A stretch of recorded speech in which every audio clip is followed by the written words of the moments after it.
Wewe mwenga. Ni aje? Shwari. Kama kawaida. Sasa leo swali jepesi sana rafiki yangu.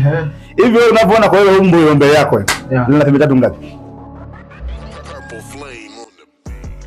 Kuna pembe tatu ngapi tupatie idadi afu ndio uhesabie. Ndio idadi ya pembe. Pembe tatu ngapi zipo? Moja. Gani?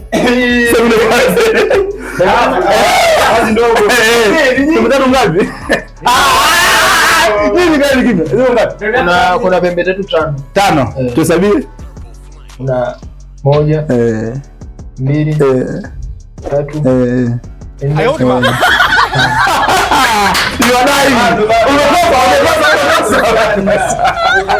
Baba, angalia huko, tuangalia huko. Sema sasa mshiki. Go!